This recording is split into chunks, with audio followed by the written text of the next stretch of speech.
Thank you very much for being here with us tonight following a holiday weekend. And we'll give everyone some room, a moment to file inside.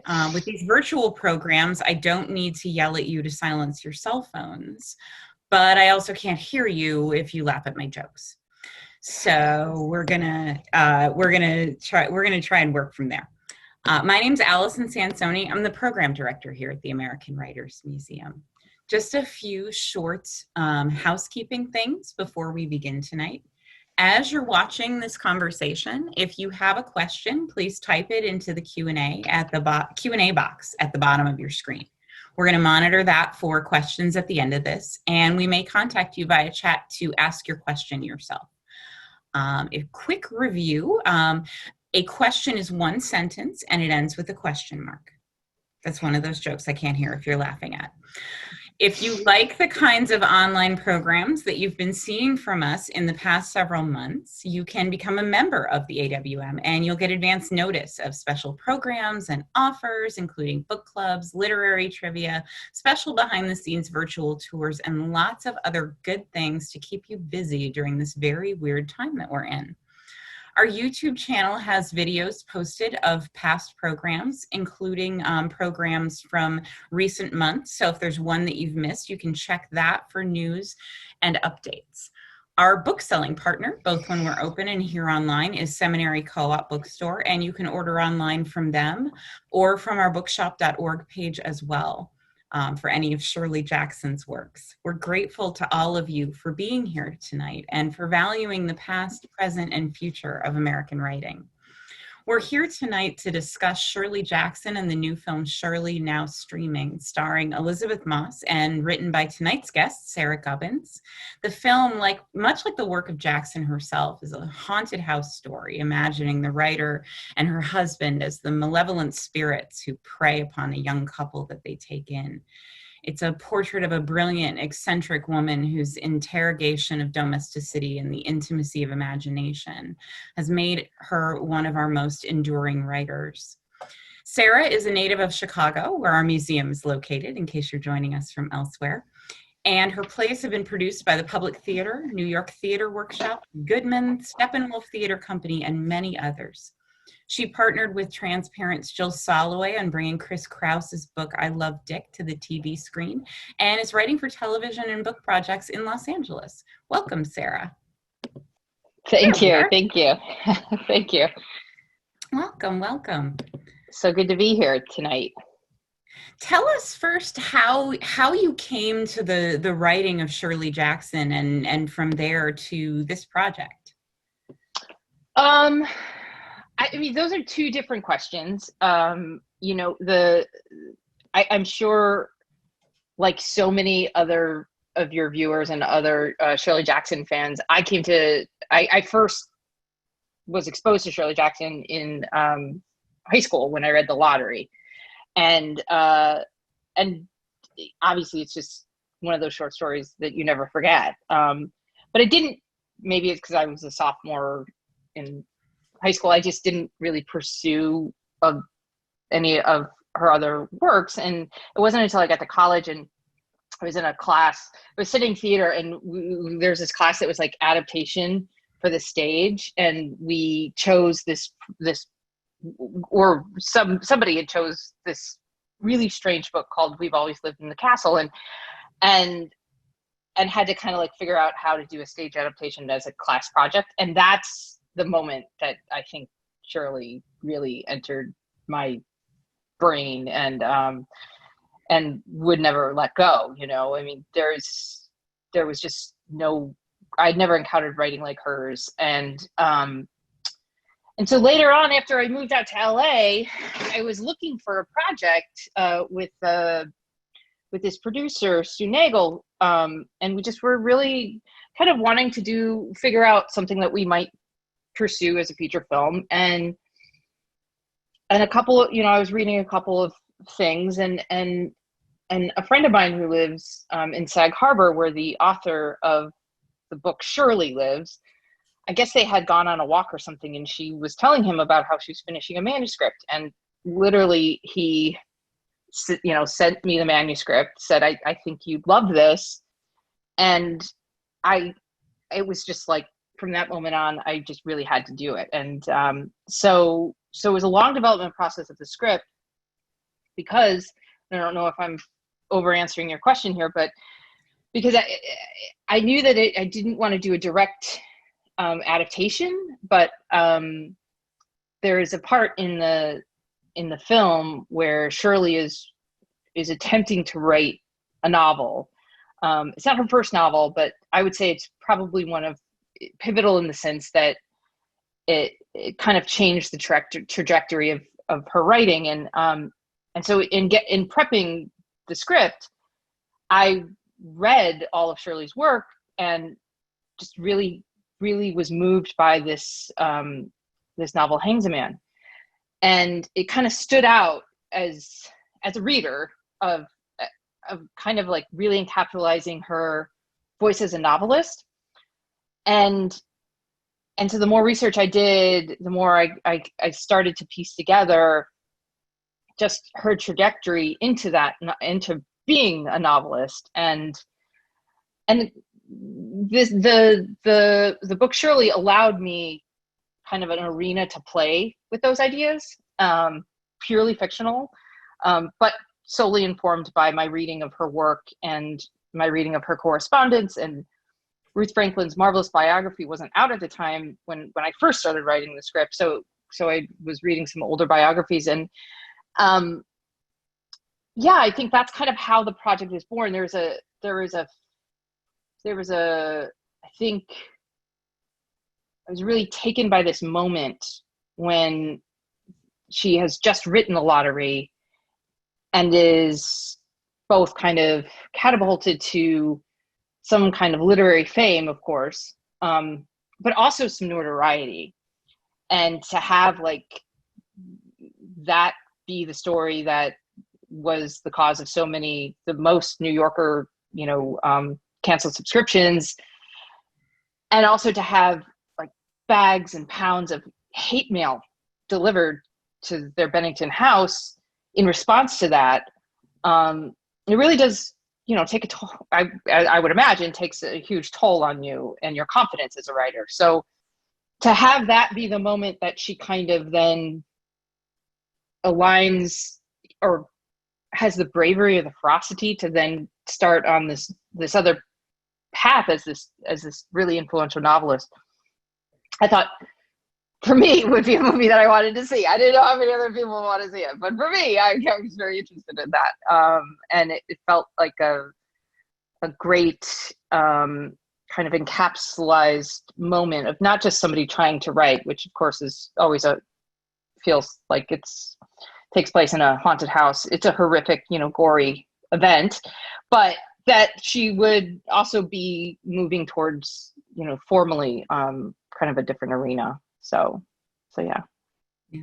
You alluded to this a moment ago, but this isn't a biopic. It sort of weaves Jackson's life, parts of her life together to sort of create this moment out of time. So how did you approach building the characters that would inhabit this world? Well, I mean, I had some, you're playing with both the performance of, the fantasy of, and a tiny bit of research of two of the four main characters in it. And I think so that was great. And I think in terms of finding the voice of, and I tend to enter my scripts a lot through dialogue. Just I kind of have to wait until I can hear what people are saying. And that was really aided by many of Shirley and Stanley's letters are in the Library of Congress. So I was able to read her kind of more intimate presentation and knew that I was dealing with someone that was both terribly witty and a little raunchy and very vulnerable. And then also alternately to hear Stanley be such this kind of impresario, I think would be the best way to, and that their intellectual life of the mind was so vibrant and really kind of helps let you know they have this huge appetite for not just literature and folklore and music, but food. Really enjoyed food. So, you can kind of start to assemble a character that way. And then the younger couple, I mean, in essence, part of the fun for me was that idea of having loved Shirley's work as a reader. I mean, Rose and I were very much aligned in this idea of what it might, the fantasies we might hold if given the opportunity to board with Shirley Jackson, and probably the deep insecurities we might feel, or the fascination, or the startling disappointments, but I think that desire as somebody who esteems a writer, to be near them, to have an encounter with them, and then more importantly, to in some way impact them, and impact their imagination, and maybe be memorialized by showing up, in their work, which I think ultimately is definitely something that Rose is desiring, among many other things, from Shirley. Yeah. One of the things that kept coming back to me as I watched the film was the idea of the intimacy of teaching someone something. So Shirley's, Stanley was, considered himself, at least in the film, at least he seemed to consider himself Shirley's, teacher. Shirley teaches Rose, the young woman who, in case there are people watching who haven't seen the film, who comes to live with Shirley and their husbands, so much. And that's a really easy area to tip things over into manipulation. And did you feel that Shirley was genuinely trying to help Rose, or was she toying with her? I don't think Shirley was. I think she. I think at times I've heard Elisabeth Moss answer this question a bit, and I have to agree with her. I think it's very, very complicated. I think at times she is genuinely hoping to help Rose either experience another part of herself, or kind of come into a realization that, her future can hold something that isn't bound just by what society is telling her. And as Shirley is an example of somebody who's married to kind of a revered faculty member at Bennington, and having Rose, now the young pregnant wife of a very young man who's just come to start teaching at Bennington, that there is kind of a preconceived idea of like what a faculty wife will be, and just Shirley, by pure example, is trying to show Rose, yes, it doesn't have to be this. However, I do think she does manipulate her, and probably more consciously than she'd like to admit, because she's searching for something, and she's searching for the embodiment of an idea that she probably already knows, and that's who exactly her heroine will be in Hangsman. But I do find that when there is something external that you can graft to, it helps in that creative process of trying to set about putting words on a page. And I think there's a closeness that the two women form, as Rose then so readily accepts the Shirley's need for a quote unquote muse. I mean, it's kind of I don't know what you think. It's kind of a perversion of the idea of muse, because muse is usually, somebody who's going to awaken something in you. And I think that there's a lot of ways in which Shirley is Rose's muse, and so, but I do think that I mean, you had a very simple question, but I do think that she uses Rose in a lot of ways, and I think some of it is very knowing, and some of it is very primal, and her ability to trust other women, her ability to see herself as beautiful, Rose is able to help her feel those things, and then ultimately to feel betrayed and rejected and, let down by someone as well. So I think I think it's all of those things. Mhm. Yeah.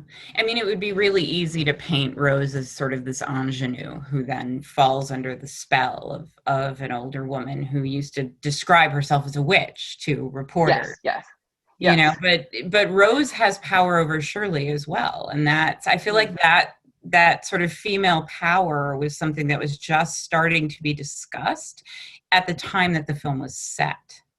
Mm-hmm. Mm-hmm. Yeah. Yeah, no, I agree. And I also think that there was a part of me that had the desire to depict Shirley and Rose's relationship in alignment to the way in which you may do a reading of so many of Shirley's heroines. Shirley has the ability to kind of write these. And when you first meet the heroine of Hangsman, Natalie is this. She's kind of bratty. She's a little bored. She really doesn't like her mother. She wants to be seen as older than she is, but she feels put out by it. She's scared to go to college, but she wants, she seems a little petty. She's a little, and yet then this is the person that you are, being subjected to bring you through the story. And it turns out that she's haunted by the subconscious and terrors that she can't quite articulate. And I think ultimately you feel such empathy for her. And I think that's just reoccurring all over Shirley's work. The ways in which, the heroine of We've Always Lived in the Castle, Merricat, is just, I don't want to spoil it, but she has done something pretty awful. And yet she is your unreliable narrator. And she again is kind of petty, self-involved, vain, judgmental, and also terribly magical. So I think that's definitely something that Shirley's work as a whole is approaching. And because we have so little time in a film, and but I do think that idea is something that really preoccupied all of her writing. Yeah. The when you describe, adapting the novel, it's an onion, right? So you're adapting the novel, which takes from Shirley's work, but isn't a standard biography. So how did you manage to deal with all of that when you were doing your own research and depict a woman who has living children, but who you're still fictionalizing in some way? Yeah, I mean, it is. I think you're describing it very well. It always was an onion. There was always more layers. I don't know. I mean, I think I knew that formally. I knew the film would take place during one academic year. It was going to be a very impactful year for Shirley, and I knew where she was coming from, and I had an idea of where she was going in terms of being able to deliver that novel to Stanley at the end. Because I do think that in so many ways, this is also a story of a marriage, the story of an artistic marriage. But yeah, I mean, it also was in essence like a crime scene, and we were detectives, and we being like the whole film production company, every contributor of the project, every step of the way. But when I was writing it, I knew that I had Hangsman. So it was about trying to figure out the steps that led to it, or what might be leading to it, and what kind of realizations Shirley was going to be making along the way about Natalie and about just where the plot goes. And Shirley, again, while she's not in Hangsman really writing about this Paula Weldon who it's an actual person that disappeared and was a Bennington student and did disappear in the Green Mountains, I'm certain that she was influenced by that in some way, shape, or form. I don't believe she set out maybe as stringently as to retell that story, but so I kind of feel like there were all of these elements from which to be drawing clues, clues from her own biography, clues from her work. And I think, people that are Shirley fans can see ways in which we're also talking about in the film, the way in which writers, empirically so, are adapting scenarios and characters from their actual life and putting them into fiction. And even though we see maybe Shirley's not, maybe the mushroom scene isn't going to show up in Hangsaman, there are touches of, Mary Kat's preoccupation with the death cap mushroom and We've Always Lived in the Castle. So we're starting to see ways in which her worlds, which she draws from the world and puts that in her fiction, which I found an interesting aspect of the film, to explore. Another way. It's almost like interrogating a writer's imagination, which is of course impossible to ever know, and it's also impossible to ever express. But if you were to try, what would it look like? Every writer's least favorite question, right? Where do you get your ideas? Yeah. yes, exactly. Not entirely sure. Yeah, exactly. So I think that's, in some ways, it's the hope of the film was always that we would have an opportunity to kind of explore some of those aspects of the dramatic imagination. Yeah. What did writing this film teach you about writing?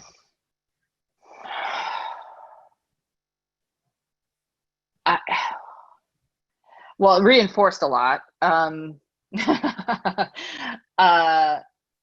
I think, in particular, the way in which a screenplay becomes a finished film. This project, probably more than any other, has taught me that there are so many stages of kind of reinvention. There's so many stages of writing when you think about a film. There's the writing of the screenplay. There's what we're able to actually shoot, and the crazy alchemy of finding locations and having enough light and resources and brilliant acting. Because once the actors step in, I didn't necessarily write the film with Elisabeth Moss in mind or Michael Stahlbarg, but my God, I can't. When we were casting, I couldn't even think of anybody else in the world to play those parts. And then to see the ways in which, even if they're speaking dialogue or even if the scenarios are the same, what an actor is going to bring is unexpected and untangible. So there's a rewriting that's happening there in the performance and in the cinematography and the direction, and then you go to editing, and there's a whole other moment of revision. And Tamar Khalid did our score and was our composer. And I don't know, the movie would be an entirely different movie if we had a different composer. And thankfully, she really wanted to do it. And this is to say nothing of in a director's eye, which of course is a given. So I think for me, what was reinforced about writing, to your real original question, is the necessity of revision. And yet there are maybe two scenes in the movie that, despite all of the drafts and all of the notes and all of the adaptation for physical demands and the cutting room floor, remained intact from the first draft to the end. And that is the mushroom scene. And there are parts, the ending scene, and the introduction of Shirley at the party, and a couple of the dinner scenes with Stanley. but that's Yeah. all out of 2 hours. Yeah, and I mean, I'm talking about from the first draft, Yeah. because I probably, by the time our full team was assembled, I mean, Sue Nagel and I were with the script, and then we brought Josephine on to direct, which was just, I mean, I could, that in and of itself is a total reinvention of the film when you are working with the director that Josephine Decker, her sensibility brings to a project. But I probably rewrote the script for 2 solid years before we even started production. Yeah. It's a good time. Everyone should do it. No, maybe it's just me. I've heard it's not, but yeah. But when I you think that, yeah. That was the other thing when I was like, you really depict just how unpleasant writing and just how, just how difficult, and when it's not going well, just how miserable it is. Well, you, Allison, were given you were given an introduction to this Q&A tonight, and you were so eloquently just talking, encapsulating the film, and your summary was like so great, and I'm thinking, I just know how hard that is to just like, pick the perfect way of describing succinctly this, and it's I hear tell that there are writers that enjoy writing. Never met a one. I never believe them. yeah. We had a writer in for a program about a year ago, and a younger writer, and she was talking to some high school students, and one of them asked her, "Do you ever think of giving up?" And she said, "Oh yeah, this morning." Yeah, yes, all the time. Yes. I always say, like, I don't enjoy writing, but I love having written. Yeah. Some days, other days it's just, yeah, exactly. Exactly. Tell me a little bit about your theater education, your experience in the Midwest. I'm honor bound to mention the UW Badgers here. Or okay. My association will expel me. Okay. But you also studied at Northwestern, correct? Yeah. Mm-hmm. Yeah, I did it twice, actually. I did my undergrad work in theater there, and then I went back several years later and received an MFA from their writing for the stage and screen program. So that was cool. And that was just predominantly a writing program. But the theater, the undergrad theater stuff was great. I mean, I think, and you do it again, you learn some things, but having a theater background, and I should say that I was a disastrously awful actor in that I always was myself and never any Chekhov character that I was trying to impersonate. But just having to do that. Yeah. But having to do that as a writer, like I very much feel like I approach my writing from the body of a character, and that is very helpful in a lot of ways, because everything that is spoken is in some way an action that I know an actor later on is going to ask me, why am I saying this, or what's going on here, or where have I come from, the given circumstances. And so I think that's kind of like foundational to me in terms of where the theater has played a larger role. And then after all of that, between undergraduate and graduate school, I worked a lot in Chicago theater as a dramaturg. And that's, some people know what that word is and some people don't, but it's basically I worked a lot in new plays. And so you're kind of like an editor, a little bit of a research brain. You are the person that kind of holds the integrity of the production's intentions. So if the lighting designer is trying to do this, the director's trying to do this, you're kind of the person that holds all that together. And I think that kind of working in plays so much and trying to understand the formal structures that really make for dramatic action, or just wowing theatrical experiences, that's just stuff that I've really carried into my television and feature work. You know, that's really. We're going to ask a couple more questions, but I wanted to remind people that if you do have a question, you can type it into the Q&A box, and a member of our staff will contact you to ask you to raise your hand if you'd like to ask that question yourself. Otherwise, I can read it out for you, whichever you'd prefer. So what have you found that there's a common thread that attracts you to particular stories, particular types of people, particular characters? Is there sort of a through line in your work?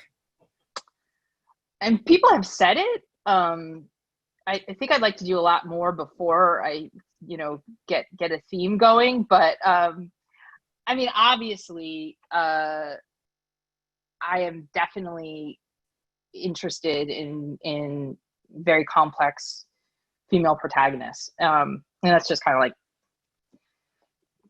we just haven't had enough of them. And I'm fascinated by a complex female protagonist, or and obviously there's a lot of queer sensibility in my work as a queer writer. So I think queering things up a little always helps, and I'm always game to do it.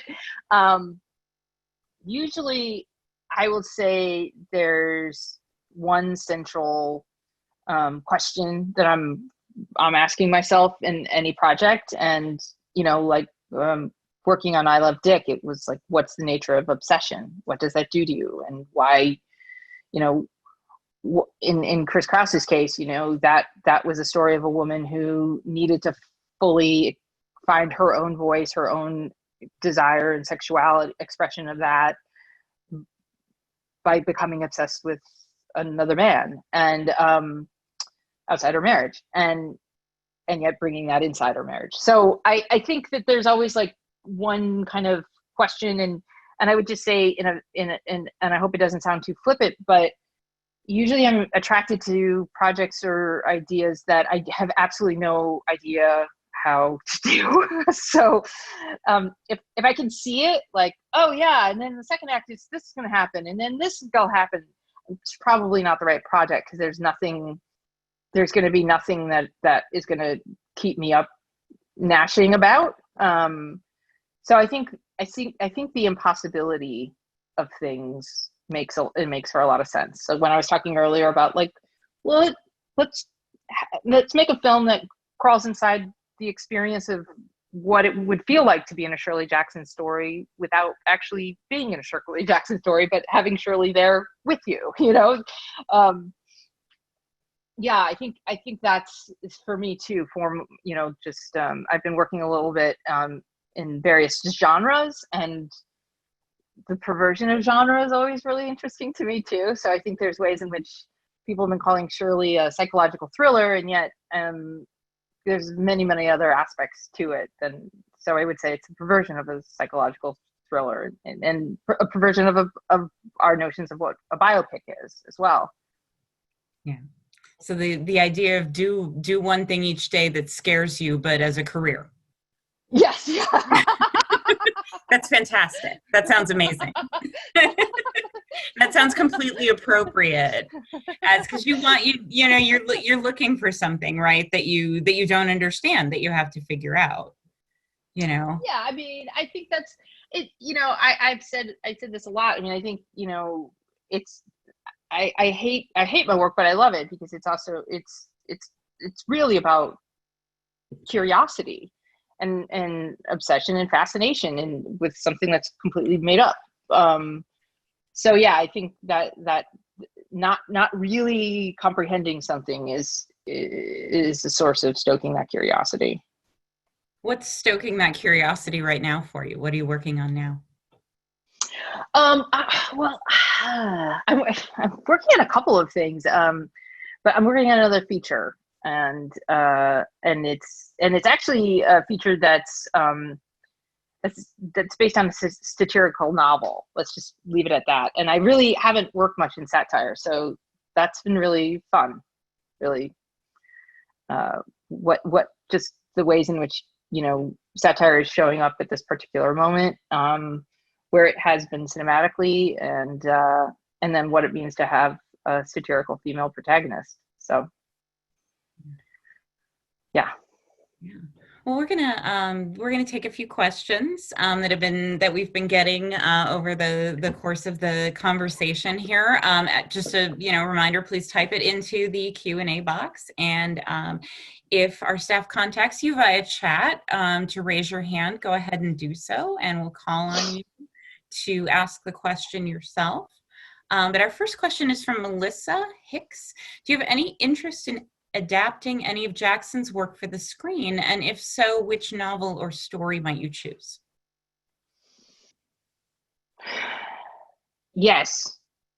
Yes, in a word. But I'm not sure specifically which one, I really love so many of her short stories, and trying to see, there's one of my favorite short stories. I'm not presently working on anything like that, but one of my favorite Shirley Jackson short stories, Louisa, Please Come Home. And like in many of her short stories, there's so much that's left out that, again, maybe a kind of stranger adaptation of that story with multiple ideas in it of what is happening that we're not seeing could be fun, fascinating.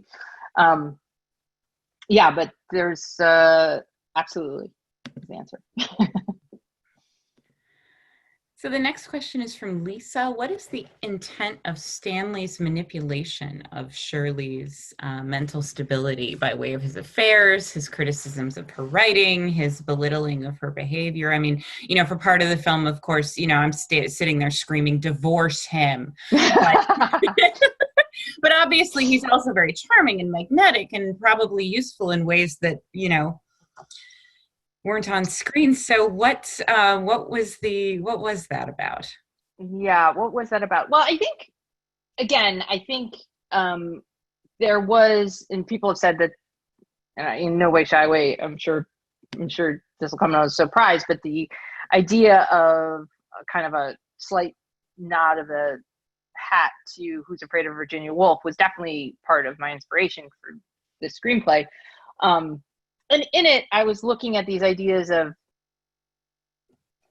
very complicated marriages and I think theirs was a very complicated marriage. The story is true that he tells at the party that he read Shirley Jackson's short story Janice and just decreed that he wanted to marry her sight unseen, and really having little thought of what she thought about the whole proposition, whether or not she wanted to marry him. I think that moment is really indicative. And yet, as much as I would agree with you to say he was manipulative of her, I think there are ways in which he knew she needed to be writing for her own health, her own mental health, and was willing, and maybe a little overzealous, to do what he had to do to get her there. So there's kind of a backdoor approach of kind of bringing her to a place of a little bit of healing, and also knowing that the more magnificent Shirley Jackson was, it would potentially be stoking his own insecurities as not being the revered novelist that she is going to be. So I think he enjoyed the position of control over her in many ways, in that his opinion was so paramount to her, and he exploited it too, because he wasn't able to write the way that he revered her work to possess. There are these things that when you're looking at the picture, when you're depicting a marriage or any kind of relationship, that from the outside look like cruelty, and whether they are or not sort of depends on what you think the person who's the object of that feels about them. Yeah. Yeah. I mean, Read their I've heard, letters. yeah. And I guess, I mean, the other thing I would say too is in the letters, I mean, he is so effusive in funny, about his ardor for her, and also so perverse in talking about the women that he's chasing down, and but really wants to share so much with her. So I would never accuse Stanley of being he doesn't not care, you know. He's not inattentive at all. and yet I think there is something that is borderline cruel, yes, but at the end, when he does look at her and say the work is magnificent, she knows that he means it, and that is not manipulation. And I think that's the part of that really does truly tether them together, is the reliance they both have on being able to have that conversation. Yeah. So our next question is from Zachary. Zach, if you'd like to unmute yourself and ask your question. Hi, can you guys hear me? We can. Sarah, big fan of the film. This is definitely one of my favorite films of this entire year thus far. My question for you is, what was the greatest lesson you learned as a person and as a writer while working on the script for this film? Greatest lesson I learned as a person, as a writer. Well, I would say, I think this is a film that both, you know, was incredibly personal in terms of the writing of it was, you know, unlike working in television where you have a room full of people and can kind of rely on their presence day after day, is a very lonely endeavor. You know, in a very, it was there is that. Not, maybe it was just solitude. I don't want to be tragic here. But I think the thing that I learned was really a new level of what collaboration would mean, and collaboration with my producing team, from Killer Films, Christine Pashon and David Hinojosa, and my other producing partner, Sue Nagel, what they could all bring in terms of just a vast resourcefulness and creativity, and an ability to hold and see the film sometimes when I couldn't. And then definitely the artistic collaboration between myself and Josephine, and the intense collaboration that I had with Elisabeth Moss in the role. I learned so much about staying open to other people's approaches, ideas, the ways of seeing, that was still so deeply rooted from a point of view of, you know, what was in the script. And we never would have made the film that I could have written all the pages I wanted and it would never look like this. So I think that's, to me, was really one of the biggest lessons, is just letting the actors play and see and inhabit, and not trying to press every kind of cookie cutter idea that I've ever had. And what came back was so grounded and rooted in ways of seeing that we kept aligning ourselves with. So yeah, I definitely think that. Thank you so much. And I think just as an example too, you can't have two more different actors than Michael Stahlberg and Elisabeth Moss in the ways they approach and prepare. And yet, I mean, at least, and I'm biased, of course, but the ways in which they stay in the scene together, and the amount of respect, and the ways in which they kind of always fight for the scene in some ways, was fascinating to watch. So, you know, really having an open, it taught me to have an openness about people's process and how they get there, and just giving them all the space and resources they need to work. We have a question from Catherine. In your research, did you find any written criticism of Hangs a Man by Stanley? By Stanley? No, I don't believe I have. No. Mm-mm. Did he review her work? Did he comment on it publicly? I don't believe he ever reviewed her work. I didn't see any reviews. I mean, he would talk about her writing to her in letters, but I never saw any kind of printed or formal critique of her work. Yeah. I do know that he really much loved the novel. Yeah. Yeah. We have a question from Hunter who asks, what's your advice to the incoming generation of screenwriters who want to work in the film industry? Oh gosh. It's always nice to ask somebody like me that, because it feels, I guess I seem to have, really had a plan, but the truth is I didn't. So I guess the only thing I can say is, everyone's going to want you to hone your voice, but don't get too freaked out about what that might mean. And I've always take so much solace and in surrounding myself with a great peer group of people that can honestly give me feedback about my work and help me make it better. And then I just read a lot to get ideas and more words in my brain. We have a question from Jay. How do you discover what kind of structure works best for your script? Yeah, Jay, that's awesome. Well, I think first you're asking the question, so that helps. But I am constantly revising that idea. What I typically do is write as much as I can, exhaust myself of knowing what I think might be in the script, and then it's a madness. But then I kind of step back and card and take a look at what it might actually be, and from there I let the content, in essence, I guess what I'm trying to say is I let the content drive the form.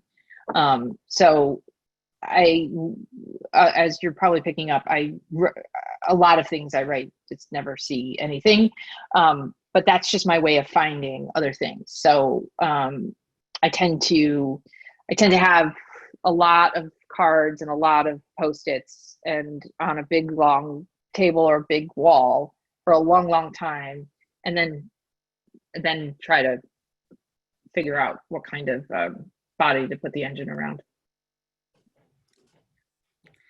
I have a question from Doug here, who says, I first saw your work when you were involved with new plays at Steppenwolf. Can you tell me a little bit about your path from Chicago to Hollywood film and television work, what your first job was getting your work seen, and do you think any of your plays might become filmed work someday? Hi, Doug. Thanks. Oh, Steppenwolf, so many talkbacks. I used to do talkbacks after shows on Thursday nights for years. What was the path? Again, it seemed like this one had a trajectory. Well, I was able to right after graduate school to go up to University of Wisconsin and spend a year up with the Badgers, and that was fantastic because it kind of gave me a year of teaching and writing. And but I had a group of playwright friends that had moved out to LA, and they told me about this thing they had called like health insurance, and then I was like, wow, you could write and get health insurance? That seems amazing. And so there's like an inkling of an idea that I might just move out and try to get some television work. But when I ended up doing that, it was really hard for me to actually break in and staff on shows, is what they call it, and they hire writers without any previous television experience. And so my first television experience was when I worked with Joey Soloway on I Love Dick, and I had read a review of Chris Krause's book that was getting republished in the UK of I Love Dick, and I'd never heard of her, embarrassingly enough. But then once I did, I dived in and brought the project to Soloway, and we sold it to Amazon, and that was so I was show running as my first television experience, which I wouldn't know. I mean, it was great. And in Soloway was just, had done it before and rather well. So we were in good hands, but it was quite eye-opening. And then after that, just more work came my way. And also Shirley was something that I wrote on spec. So I was in development for, well, it wasn't quite on spec, but it was an idea that I had and I brought to some producer. But I probably would never turn any of my plays into a film. I think it's a different beast. I would probably want to build it from the ground up. Yeah. So we have a question from Ivan, who says, unlike theater, in film, the writer is at the bottom of the heap, in that the director is free to change or ignore what's in the script. And it sounds like that didn't happen.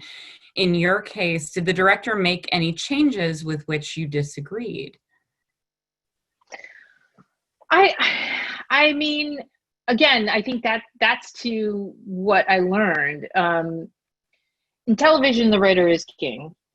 And in film, the director is, as you well pointed out. I mean, I happen to be one of the producers on it, but regardless of that, Josephine and I had such what I'm coming to understand is a truly rare collaboration in that we really supported each other's vision.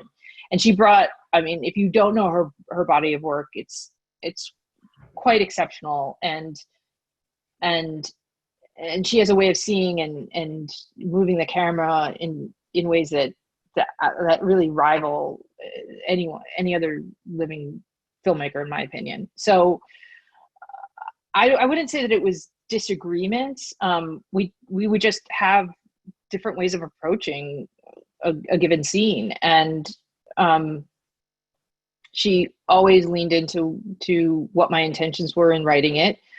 And even before we started shooting, we spent probably a year working on the script together. And I would say, she very much pushed me in ways of kind of opening up the interiority of the Paula visions. She also brought to the project the idea that Rose and Paula, which if you haven't seen the film, were initially written as two different actors would be playing those parts. She thought it would be great if the same actor played those. But she also, as any director does, like they bring their own kind of musicality to in the editing as well. So no, I don't really think that there was a moment where I was like, how could you have cut that? It was more like, how did you get there? And I think the same was true with, sometimes we talked through stuff that wasn't working and I would come back a couple days later with a revision. So yeah. People always imagine that there's, constant drama and conflict and fighting it out, right? Yeah. There's a lot more. Are you sure? Do you want to do it again? Do you have time? What more would we do? There's more. I would say there's conflict in that there's frisson, there's multiple perspectives and points of view, but it doesn't have to be abusive or yelling. And definitely there were no fistfights ever. So that's a relief to hear. And I will say, not once did we put spells on each other or in any way invite any dark magic. The set itself was being haunted, so that was enough for us. But really, of course, do tell. Oh, I 100%. Yeah, we ended up. The film was shot on location in a house that we found. That was, I think, built in the 1820s by a captain who resided on the Hudson River, and I mean, I shouldn't perpetuate this, but the house also abutted to a cemetery that was equally as old. And I will never forget that the people in the town referred to it as the captain's house, because apparently there was a ghost that would appear of the sea captain. We never saw it, but I will say this: we were shooting on a day that just seems like any other day, and in the dining room there's a mirror. You can see it in some shots, in some of the medium shots. There's a mirror that's kind of behind Stanley, and it was we had chopped the mirror, and it was nice and old, and it fell off the wall once, right after a take, and we all were like, very startled. No one was hurt, and the mirror didn't shatter, which was kind of weird in and of itself. But everyone took a big sigh of relief. The continuity was saved. We re-rigged the mirror, this time with very, very steady kind of wiring. Our department was exceptional. And about 3 takes later, it jumped off again. So again, didn't break. And we did come to understand that we were shooting on Shirley Jackson's birthday.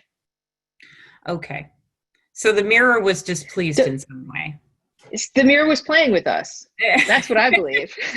That's and now I sound crazy. Never tell me if that's not true, because that's so much better, even if it isn't, than anything that you could possibly make up. No, I'm just embarrassed. I'm embarrassed I didn't realize it was Shirley Jackson's birthday on set that day. So she was telling you she had expected a cake. She really did. Really did. Yeah. So we're having a little bit of a Shirley Jackson renaissance at the moment with The Haunting of Hill House, and there's this resurgence of interest in her work. And the question that's the last one we're going to take tonight from Catherine, who asks, what would you attribute that resurgence of interest to? I've asked myself a lot that I've asked that question a lot. First of all, I would say I'm thrilled, obviously, because I think it's high time Shirley got her due, which is probably impossible because I find her one of the greatest American writers. And I don't know that she has yet to achieve that stature in our kind of public imagination. I think there's something that's very contemporary about, and particularly now, about the psychological terror that is present in all of her work, and the ways in which the mundane seems unreliable, and that there's kind of a sense of an unseen but collective danger. And I hate to attribute that to necessarily our current moment, but I do think the ways in which, as we're kind of veering into a much more virtual space and our connections are a little less tactile, the sensibility that she has, which was very much not, I think her response to that post-war moment and the buildup of kind of the arms race and also the ways in which the underexpressed racial divisions and at that kind of moment was something that she was still feeling. So I think she was writing in a moment where people hadn't exploded into a full articulation around around the sources of depression and terror, but that she was feeling it. And but I have frankly no idea. That's my that's true, but that's my best hypothesis. Yeah, that was I kept thinking of the same thing when I was watching the film, that like, oh, this is a perfect time for a claustrophobic haunted house story, because because I'd like to say but obviously we were making the movie. I've been working in the script probably for 5 years, and we shot so. But yes, it's landing in a particular moment right now. I think we can relate to some of that, the things that are going on in Shirley's head. Yeah, for sure. Yeah, absolutely.